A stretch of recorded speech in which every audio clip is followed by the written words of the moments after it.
Okay, Professor Senkadi, chair, Yeah. floor is yours, so we can start. Thank you very much. Okay, so good afternoon, everyone. So on the behalf of the International Afro-Eurasian Congress held in Tirana at the Department of Foreign Languages, so allow me to extend a warm welcome to everyone who's participating in this conference with the workshop this afternoon. So as we know, we've been given 1 hour and a half. So we're trying to divide the time among the participants present today here. So according to the scheduled plan and program given to us by the organizing committee, so I have to start with the PhD student Zoltan Kara-Szabo, if I'm Perfect. if I'm not pronouncing the noun clearly, so I beg your pardon for that. So he's going to present a paper entitled Reconsidering Geopolitics, Exploring Awkward Dynamics in Emerging Middle Powers, a comparative analysis of Brazil and Türkiye. So the floor is yours, dear Zoltan. Thank you very much. Yeah, I like to share my screen if I believe, yeah. Yeah.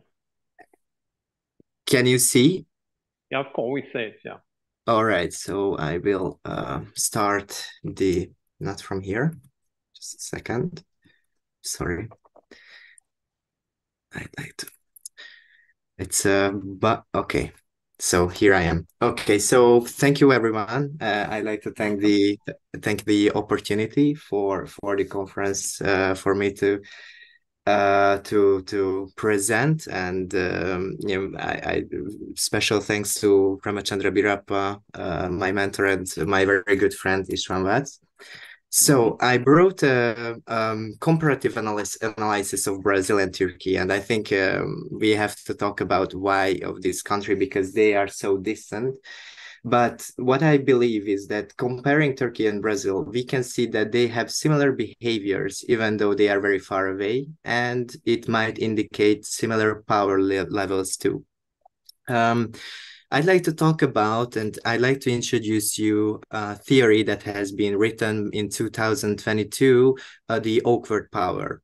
Traditionally, the international relations scholarship formulated a five-fold configuration comprising these in descending orders. We have superpowers, great powers, middle powers, regional powers, and minor powers. Superpowers are basically self-explanatory. During the Cold War, we had two. After the post-Cold War, basically the U.S. was left alone. Were left alone as the sole superpower of the global international relations. It is now debatable that China can be counted as a superpower or not.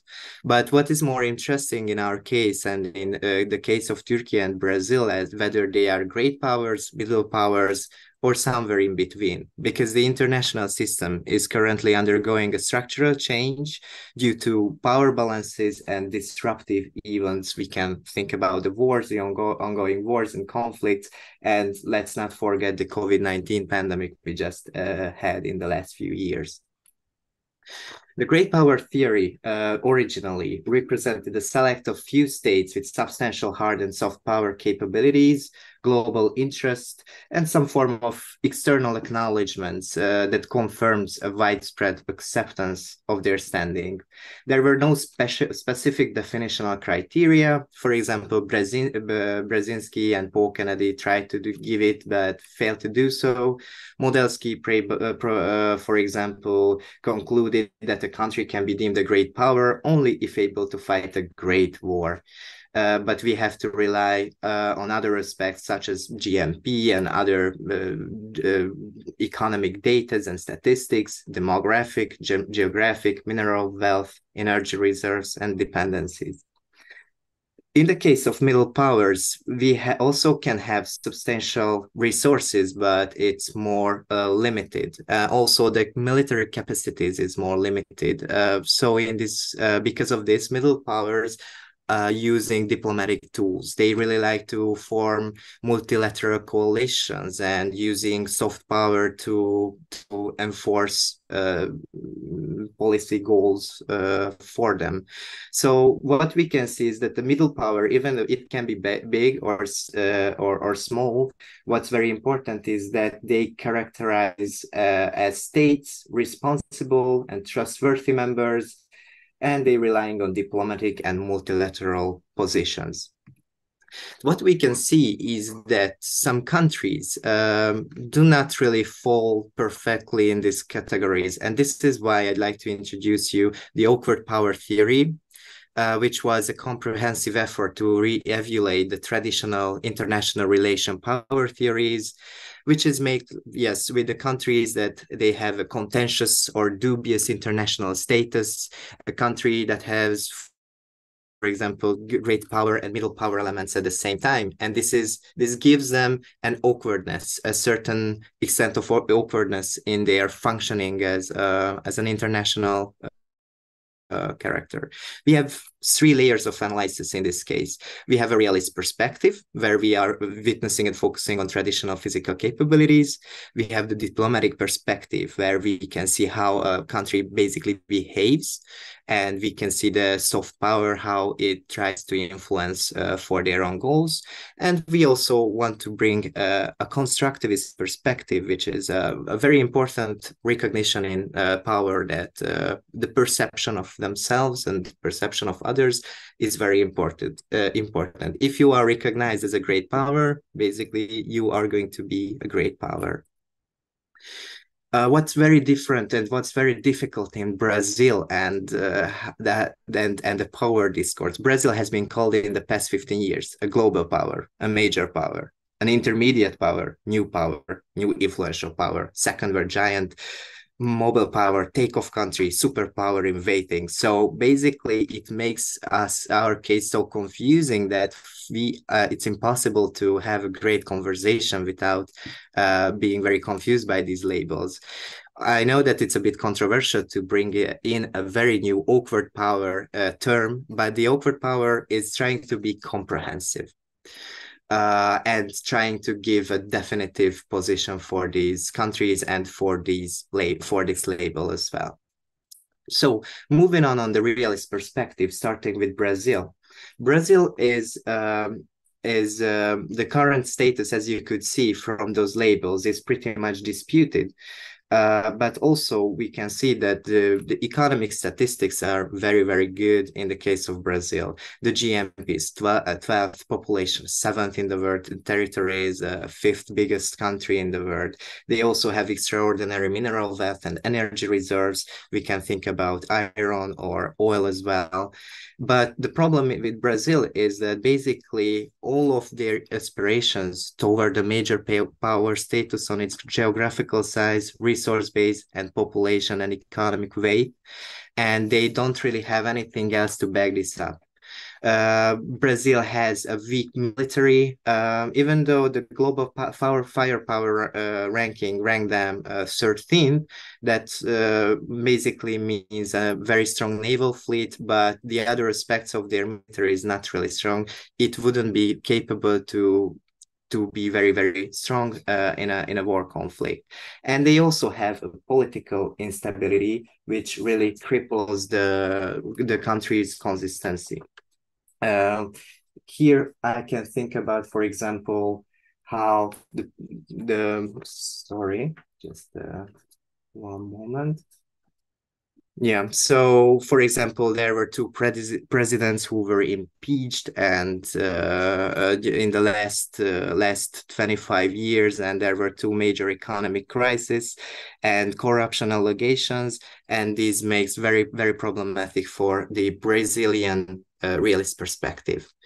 In the case of Turkey, it's more or less it's a consensus that Turkey is a middle power, an emerging power, and a regional power too. In the case of GNP, they are 19th, population 18th, and territory 36th. But we cannot emphasize enough how the Turkish territory is so important and has such an important geographical position. Turkey's location at the crossroads of Europe and Asia provides them always a unique strategic importance. For example, yes, the sea routes like the Bosporus and the Dardanelles Straits, which are vital for international maritime navigation and trade and diplomacy and cultural exchange, this territory makes them a pivotal player in regional and global geopolitics. It's almost determined to be an important key and a role for the international environment. Also, Turkey has experienced a resurgence in military. For example, Turkey is 11th in this case, and it's Brazil was 12th, so it's just they are after each other. But Turkey is a much smaller country, so it's much more impressive as well for them to be 11th in these rankings. And we can also mention, for example, the drones and the innovative military capabilities that Turkey is having. On the other hand, Turkey is more limited in mineral and energy reserves. They are very rich in coal, but they don't really have huge oil or gas reserves. That always makes a liability. And also, while we don't really experience impeachments, we can see that there were major scandals also in Turkish politics as well. And this is also make, for example, that Turkey has some major capabilities in some aspect. In the case of behavior and diplomacy and soft power, for Brazil, it was multilateralism always was a key tool. Even they are frustrated because they wanted to have, for example, a permanent seat in the United Nations Security Council, but they always emphasize that they imagine themselves inside the United Nations, inside the G20, and we can see how they are really love forming coalitions and being part of these coalitions. They are member of the BRICS and other Latin American multilateral coalitions. They use soft balancing. They sometimes carefully opposing the United States and the Western interest. For example, Lula, the current president, emphasized the dollarization of the world economy, and he likes to being an advocate on behalf of the Latin America or the global South. In the case of soft power, this is Brazil's maybe more, it's a very strong aspect of the Brazilian power. Brazil's desire to influence international relations has been understood principally in terms of soft power, popularization of the Brazilian lifestyle, music, sport. We can also think about global events such as the 2014 FIFA Cup or the 2016 Summer Olympic in Rio de Janeiro. In the case in Turkey, the multilateral coalitions are also important, but maybe not so typical than in Brazil. We can see that they are also member of the Turk nations. The NATO membership is very, very important in the case of analyzing Turkey, and they also apply to BRICS. We will see what will happen. We can know, but we can see that there's a certain attraction to these multilateral coalitions. It also soft balances. Maybe it's not that soft even anymore. We can see how Turkey has become a NATO troublemaker, for example, prolonging the joining of Sweden and Finland. And so in the Israel conflict, there are huge tensions with the US foreign policy as well. In the case of soft power, actually Turkey was to be viewed in the early to the 21st century as a model country when it came to the Muslim Middle Eastern countries, highlighting its trait. It was being a conservative Muslim democracy, but a neoliberal and capitalist developing economy, and at the same time being both a NATO member and a member candidate country for the EU. But all this thing, basically after the Arab Spring and the Syrian war, basically changed this route, and they had to move, or they moved from soft to hard power strategies, and the crisis halted Turkey's rise as a soft power in the region, but we can still feel the influence. And now this influence is getting stronger once again in the Middle East, in Africa, in Southeast Europe, or the Western Balkan. And this constructivist perspective is the third, which is about the perceptions. Brazil always thought about themselves as a great power from the beginning of the 70s, that Brazil and the grandeza, the greatness idea, was always very important. Brazil, for example, Stefan Zweig said that Brazil is the country of the future and always will be, showing that Brazil will never able to fulfill those kind of ideas that people associate to the country. Brazilian elites are adamant that Brazil will be a great power, or it's already achieved. Lula is... Yes? Sorry to interrupt you. It's taking more than 50 minutes. So okay. I will wrap it up very quickly. Okay. Yeah. Thank you. Okay. So what we can see that these perceptions also in Brazil and Turkey is something that we are aspiring. They are aspiring to be a huge major power, and now the cold relations with the West also doesn't really have to identify Turkey's perception of themselves, but they are trying to perceive themselves as an aspiring great powers. However, these conflicts make their situation and make their recognitions very troublesome. Okay, so thank you very much then. I wrapped it down. If you want to discuss more of this in detail, I'm really happy to answer all your questions after. Yes, thank you very much. Thank you, dear Zoltan, for your presentation, which show that I have great incitement about the topic, especially the geopolitical relationship between countries, mainly Brazil and Türkiye, showing what are the common common powers that both countries are sharing. So maybe we are going to discuss the matter after, when we finish with the participants. And we will have a time in which we are going to ask you one or two questions on my side, okay? And the others later now, okay? So thank you very much again, Zoltan, okay? Thank you. Now, we move to another PhD student, István Dávid, if he is here. Are you here? Yes, I'm here. Right, good.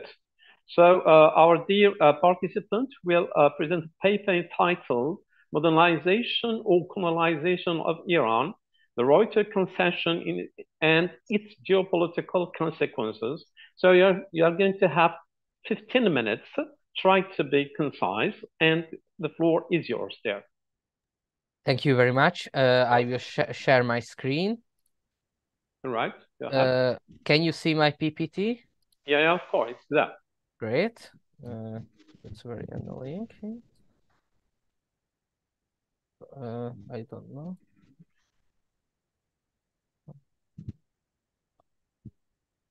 Okay. You can see it. Okay. So, good afternoon, and thank you. Firstly, I would like to thank the opportunity for Burak Yarim and for my friend Burak Şener for this opportunity to participate in this conference. And of course, I would like to thank Professor Ramachandra Bairappa, who is my mentor and supervisor in my university, and my dear friend Zoltan Kara-Szabo. My name is István Dávid Vácz, and I am the PhD student of ELTE University, Hungary, and this research is supported by the new National Excellency Program. My topic will be the modernization or colonization of Iran, the Reuter Concession and its geopolitical consequences. So the research aims to provide a comprehensive and a geopolitical and structural analysis of the origins, failure, and significance of the Reuter Concession. And the question arises why this concession, why this contract was important. According to my research, and I argue that because it was a symbol, it was a beginning of an era, and it was also a sign and in international relations, in history, it's important for us to recognize the signs, because with this construction, with this contract, the question of Iranian modernity arrived in a newer scale, and in most of the literature, only the history of the concession were explored, but here I would like to fit it into a deeper and in a structural context, because the Reuter Concession gives insight us into the workings of the British geopolitical discourse, so into the dynamics, how the British geopolitics was worked and how they try to handle different questions during this time in the long 19th century. And inside this category, we would find the roles and importance of individual initiatives. Plus, we can see that how diverse was the British geopolitical discourse, and maybe we can see the basic geopolitical traditions of them. And so it was the concession hunting, it was the beginning of the concession hunting era in Iran, which lasted until the end of the First World War. My hypothesis is for that this concession, it was a failure, so the Shah withdrew it, but it had a long-term positive effects for British geopolitics, and accidentally, and it's a very interesting question. And the concession contained essentially all the spheres of rivalry that emerged in the later years. So if we analyze this contract, we can see the core, and we can identify the basic question of Iranian modernization and geopolitics during this time. And it was the first big occasion when modernity and tradition clashed with each other, and it's interesting to see that the different Iranian groups followed different geopolitical codes, and that's why different understandings of the Reuter Concession. And it is the time when modernization and geopolitics are intertwined with each other, and Iran became a buffer state between Russia and England, and they involved in the Iranian modernization program. So without their direction, it was impossible to create an independent modernization program. Yes, my theoretical framework, I use the concepts of modernization and geopolitics, the modernization concept developed by Jürgen Habermas or Karl Polanyi, and I think that in the 19th century, Iran had to face with the challenge of modernization, and they gave several answers to find the solution. And the second concept for geopolitics, I also relied on, just like Zoli, George Modelsky's works, and the kind of structuralist approach.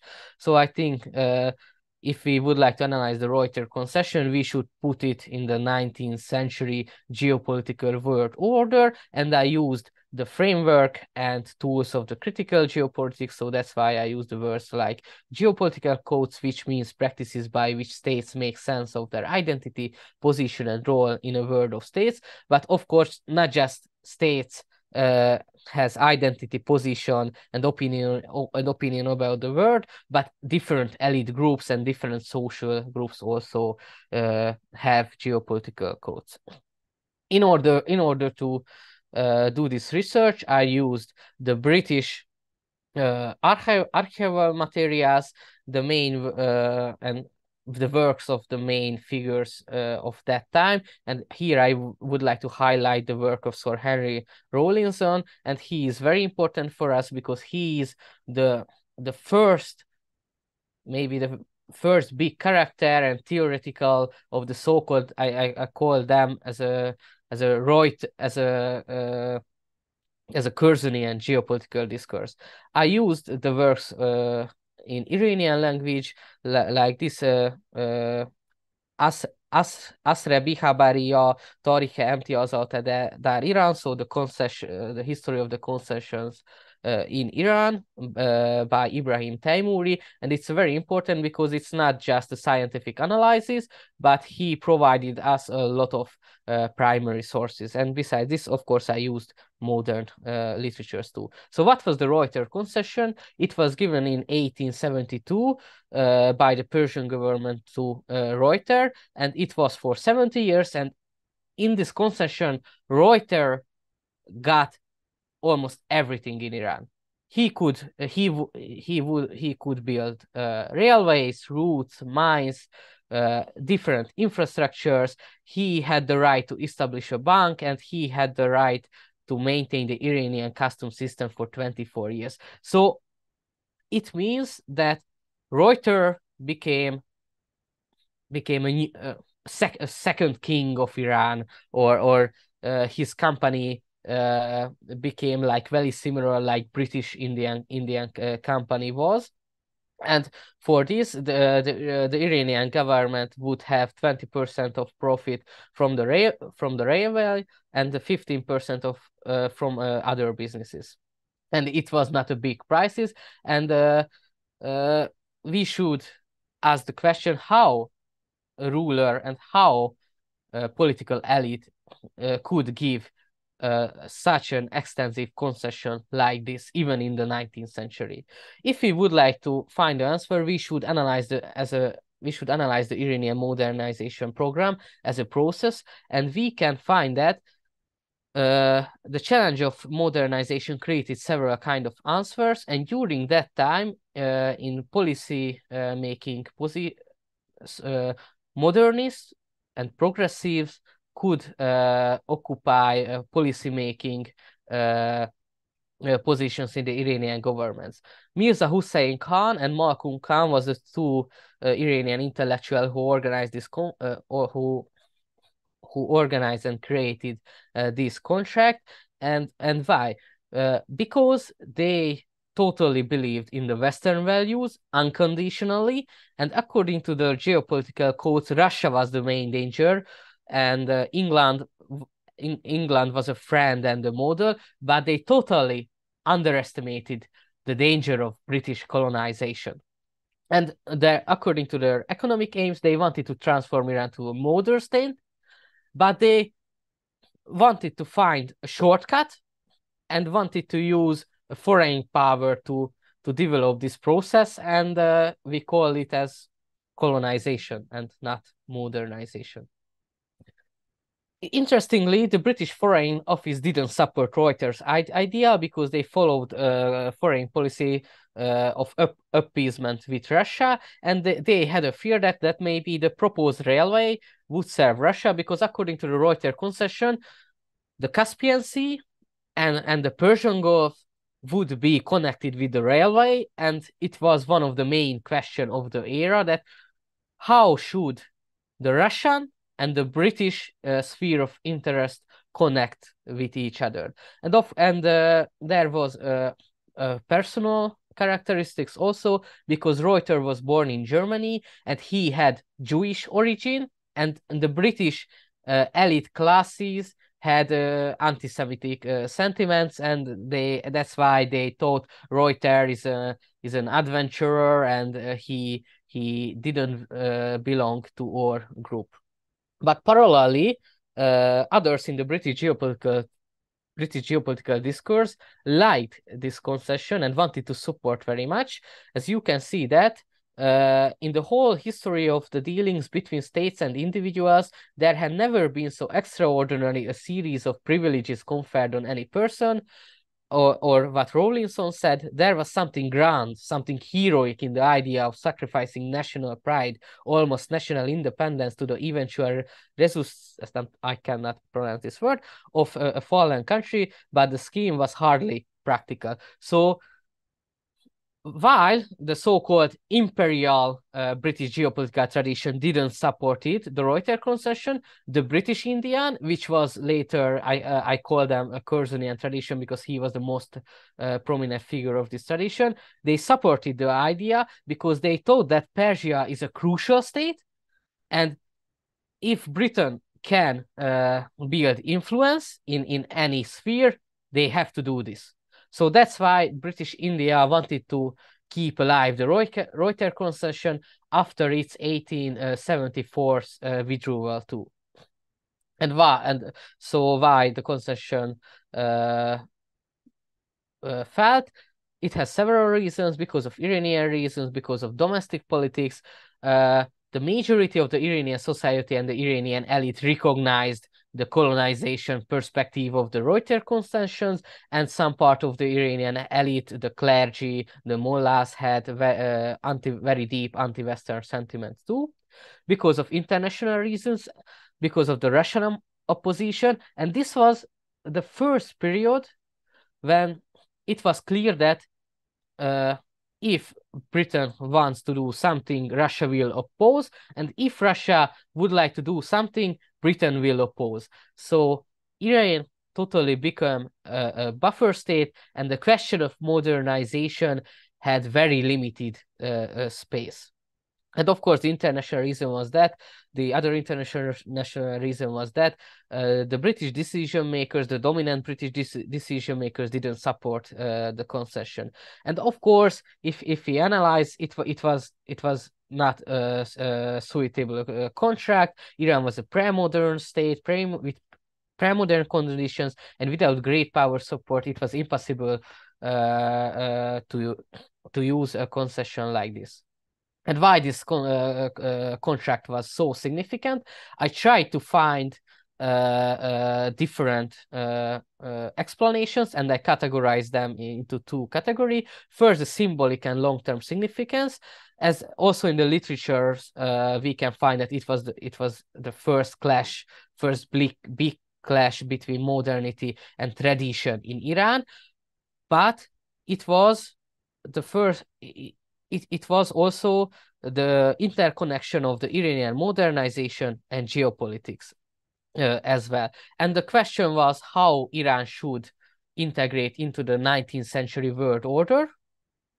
And we can, at the end of the process, we can find it, Iran didn't have too much space. And the second question was how the Caspian Sea and the Persian Gulf should be connected. And it was very important because the Caspian Sea with the Baku oil and the southern Iran, also they found oil later in that area, how they should connect these two significant economic zones to each other. And the Reuter... sorry to interrupt you. István, you've got 2 minutes. Huh? I have 40 seconds as far as I know. Yeah, go ahead. Yeah. Okay. Yeah. Yes. Yes. And the question of and the Reuter concession in theory survived its falling because in the 1919 Anglo-Persian agreement, Lord Curzon remodeled, but also wanted to do something very similar. And the contract had practical significances also because with this, the British could establish the Imperial Bank of Persia. So British India had the right to keep alive the concession. And the concession of the Imperial Bank was very similar like the Reuter contract was. And that's why I can say that the Reuter concession was not a failure. The concession was a pretext to counter Russian influence, so British could use it in every occasion, and it also played a role in the creation of the Darcy oil contract, which resulted in the establishment of the Anglo-Persian Oil Company. And in conclusion, the research aimed to provide geopolitical and structural analysis of the concession, and I argue that it's a beginning of era, a sign, and it was the product of the first response of the reformer. It was a total failure from the Iranian perspective. And despite the British didn't support the concession, it was a big success for them in the later decades. And thank you very much for your attention. Thank you very much, dear István, for your incitement, for your paper, which show relationship between Reuter Concession in Iran. Was it a kind of path to modernization or colonization? So your paper is very very rich of information. So we left it apart for discussion after. Maybe there will be other questions so stay with. So now I think it's my turn to present my paper with my brother, Dr. Belkhira Mohamed, Professor Belkhira, and me, Professor Senkadi Abdelkader, from the University of Schliff, here from Algeria. I have to look for the paper, so to share with you my screen. All right. So no, I think it's not possible. So no problem. So I'm going to move from political milieu, from economic milieu, to discuss another issue which has got a relationship with literature, with poetry, with mysticism. And after, I'm going to take, as you were given, I'm going to speak to take only 15 minutes, and then we are going to have 10 minutes to discuss the questions about the themes that our dear participants show us. So my title, or the title of my paper, is going to be SO, and what if poetry enhances cultural and humane awareness? Study case Yunus, Emre in the Balkan. We know all of us, okay, who is Yunus Emre, and what was his duty and role in unifying, spreading peace and love between the countries of the region of the Balkan, Türkiye, and why not Albania and other countries. So the outline will be limited to, I'm going to have an introduction, a cultural awareness in Yunus verses, human awareness in Yunus verses, and then I'm going to speak about the relationship between Albanian and Turkish contextual spiritual affair, since we are celebrating the 100 years about the relationship between Turkey and Albanian, and this conference was organized and is being organized toward this path. And at the end, we are going to talk about a conclusion. So, first of all, I have read in 1991 that the UNESCO General Conference unanimously passed a resolution declaring that year 750th anniversary of the Poet's birth, International Yunus Emre year. So that's the idea that attracted me and pushed me to look for and to search for this poet. How does, who is Yunus Emre? Why was he granted such value by the UNESCO? And what were his contribution to humanity? And what do all this connected to our conference? So I tried to ask this question and to answer this question together. So Yunus Emre, as we know, that he was one of the most important figure in Turkish literature. He was born in 1238 and died in 1320. One of the aspects of his poetry was love, tolerance. They were associated with his poems. In his poetry, there is no room for rigidity, hatred, and hustle. He had always sung for equality for people, tolerance, respect. His universal brotherhood transcends all international division and treatment. Yunus Emre was the participant in promoting what we call the cultural awareness. So he promoted what we say the Sufi poetry. He played a crucial role in popularizing Sufi poetry in Turkish-speaking world. His verses are deeply rooted in Sufi mysticism, offering spiritual insight and path to divine love. Cultural expression in Turkish language. Emre wrote his poetry in this kind of this humble Turkish language, the dialect of the Turkish people in that time, making its possible, accessible to all broader audience. Through his choice of Turkish language, he contributed to the cultural and linguistic identity of the region. He had also what we call an impact on the cultural side. As today, we have what we call the political side, which is influencing all our work, economic side, which is also doing a great job in changing the minds of people. At the same time, human sciences, literature can play a great role in guiding people towards a geopolitical reason, economical, I don't know, situation in today, what's happening around the world. So these kind of things are being participated, are being shared in different ways by different milieu, different agenda, through different kind of means, political means, economic means, or social means, or even literary means. So the verses of Yunus Emre reflect the cultural and social context of his time, providing insights in its value, beliefs, and practices to communicate the community he was a part of. He also contributed in the preservation of the Turkish cultural heritage. Many of his verses have been passed down orally through generations, contributing to the preservation and transmission of Turkish cultural heritage. He also enhances what we call unity among diversity. When he said, for example, in one of his verses, human beings are members of the whole, in creation of one essence and soul. If one member is afflicted with a pain, other members uneasy will remain. So this kind of verses shows the interconnectedness among diverse communities.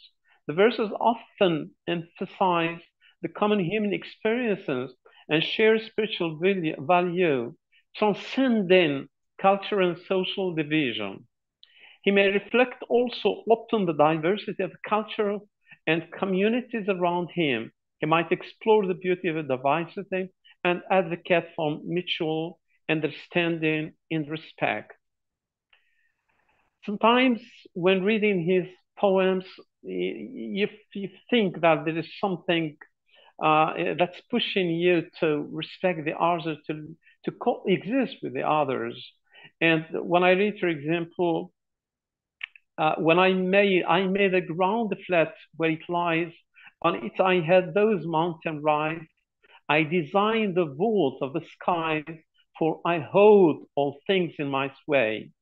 Through this kind of usage of metaphors and symbolism, we feel that we are living in Turkey, in Istanbul, and we feel this kind of Turkish culture, history, mythology, providing layers of meaning and cultural depth of his verses. One of the things which is very, very important within the poems of Yunus Emre is what we call the spiritual synthesis. That means this is a common matter among all people of the world, wherever they are living in Brazil, they're living in Turkey, they're living in Asia, wherever they are living, they are sharing the same feeling. When he says, I make men love, peace, and unite, putting down the black words on white. I wrote for the 4 holy books right. I am the Quran for those who pray. So these verses reflect a combination of various cultural and spiritual influences, showcasing an openness to diverse ideas and perspectives. This contributes, of course, to a cultural awareness that goes beyond regional and religious boundaries. When we discuss the human awareness of Yunus Emre, so he has got this kind of a love and spreading the values of human values. When he says, for example, the lover's job is to break the cage and set the bird free to sea of unity. Yunus stresses the philosophy of love not all as an earthly emotion, but also as a means of connecting with the divine. Has had a lasting impact. His poetry reflects a humanistic approach, encouraging kindness, compassion, and empathy. Let's go to the land of love, where the lover is the king. He also promotes what we call the feeling and the behavior of unity and tolerance.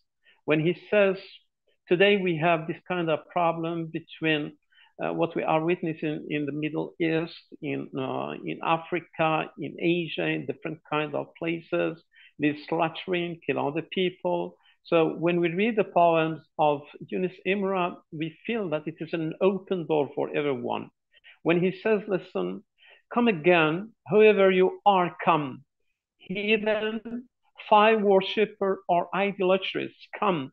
Come, even you broke your penitence 100 times. Ours is the portal of hope. Come as you are.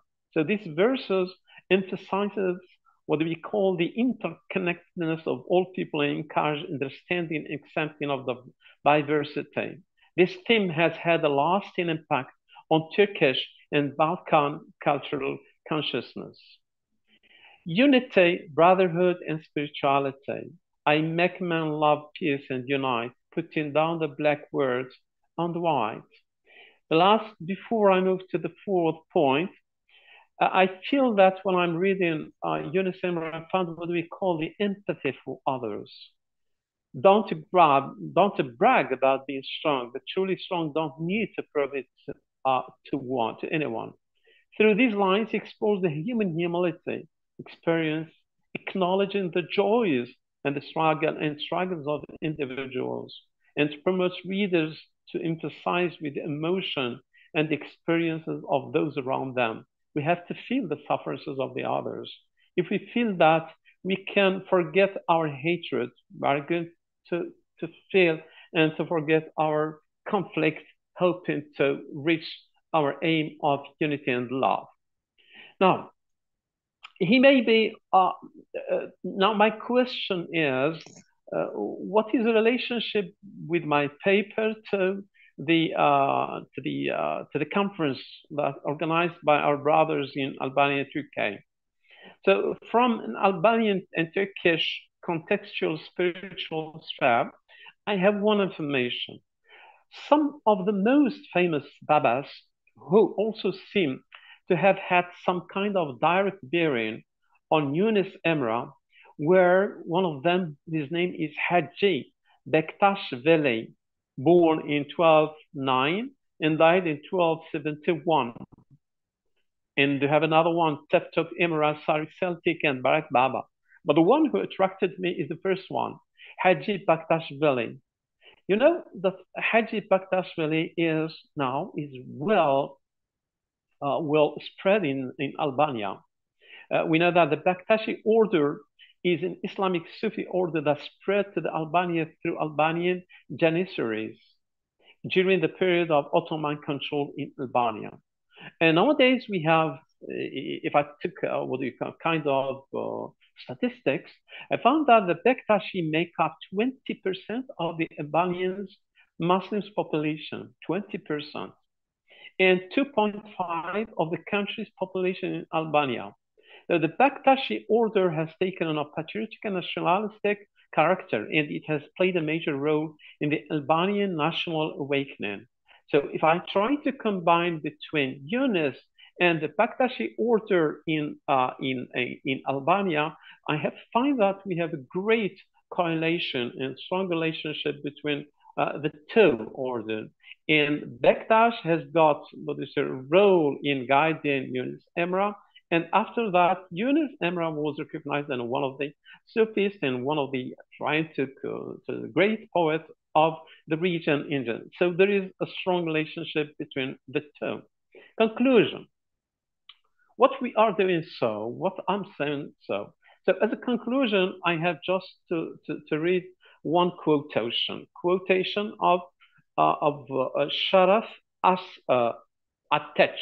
I think it's pronounced like that. He's the head of Yunus Emre Institute.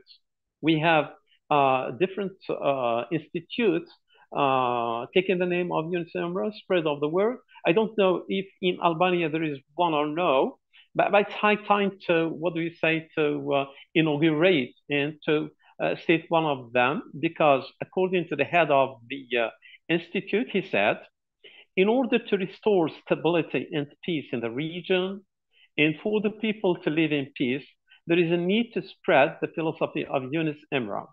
And through his institute, we seek to promote our view of life and our vision and culture of living together again. So this is a quotation of Sharaf Astis, the head of Yunus Emre Institute. This was my paper, a humble paper. So now I have to thank you for being here and hearing him. And I think we have 11 minutes before ending this session. So we can open it for discussion. So the floor is yours if you have got questions. So you are welcome.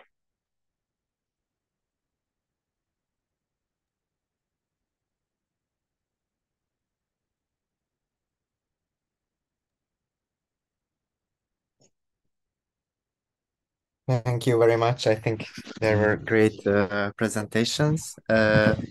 István, I would like to have I have a question for you.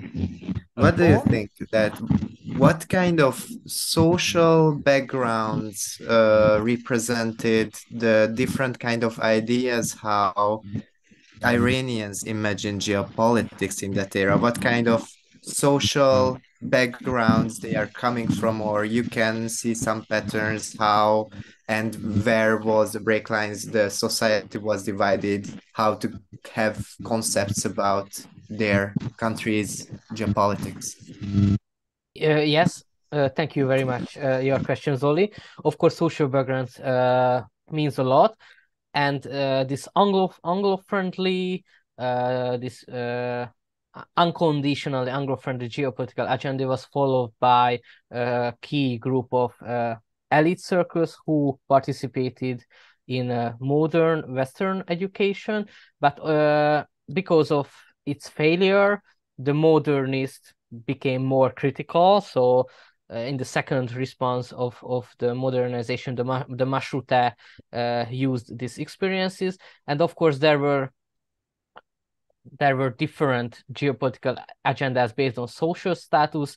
The key was how the different social groups affected by both the geopolitics and the modernization. So I can identify the mullahs, so the Islamic clergy, as a social group. The bazaar, the entrepreneurs, of the Iranian society, and there were different elite groups: the Qajar monarchist, the liberal nationalist modernist. So many, yes. Yeah. And do you see that it was confusing for the people back then to coordinate, or not coordinate, but orient themselves between the ideas? Yeah. Was it difficult for that period's people? Yes, because it resulted very strange alliances between social groups. So based on problems, the religious people formed an alliance with secular nationalists, and they are not organically allies. Very nice. Thank you. Question for Zoltan. Yeah. You here? Yes, I am. Right. Okay. I appreciated your paper, and it gave me too much insight to be well versed in a problem related in comparative analysis between Turkey and Brazil. I have one question about what do we call my country, BRICS. You know what the BRICS? Yeah. So I know that a lot of countries, one of them is my country, unfortunately, and rushing towards this organization and aiming to get or to being a member of BRICS. But unfortunately, they accepted only 5 countries during the last session or their last meeting. But I have one remark that Turkey due to all the, what do you say, the abilities, to the economic competences it has, but we feel that it has no, what do you say, no need, no intention to join the BRICS. Okay, is there any kind of geopolitical or economic fears toward joining the BRICS? I mean, among Turkey. This is my question. I believe partly yes and no, because on one hand, I believe that the BRICS is so exciting so exciting for some people because it has, I think, a transitional geopolitical idea behind. Even though they want to imagine themselves within the system. Now, China emphasizes this connectivity status, that everything is well connected together. But I believe that the BRICS, because in the 2000s, there were so many groupings that were similarly tried to attach these emerging powers, but somehow BRICS have gained popularity. What I believe is the perception is very important, because if the West and the European powers recognize BRICS as a geopolitical threat, it will be very terrifying to join it. If not, then if it's perceived as a peaceful actor, then I think it would be less threatening. But it is also based on how aggressively I think the BRICS nations will act in the next hours. Now we will see how these enlargement, these 6 new countries will join to BRICS. We will see BRICS will be emphasized or not. But I believe, yes, I believe the geopolitical context of the group, yes. I don't believe that it's just firmly economic. Thank you. Professor or sir? Professor, I would like to ask Zoltan a question, if it's possible. Yeah, sure. Yeah, I would like, normally, those powers, as you said, middle powers, I see it especially in Canada's case, they try to compete and don't want to see other middle powers rise. Canada is always attacking India, Turkey, Brazil, etc., etc. Do you think Brazil and Turkey should do the same, compete or cooperate? Oh, it's a good question. It's a good question. I believe yes, cooperation. I think in the last panel we've been describing how the professor paper was about how it's trying to. I think cooperation is very, very important, but a certain extent, because I believe that if you are trying to cooperate with everyone, you are being too reliant on the peaceful mechanisms of the world and the peace. And if these ties get broken, you can be very dependent on this one. So I believe a little bit of healthy competition is very important.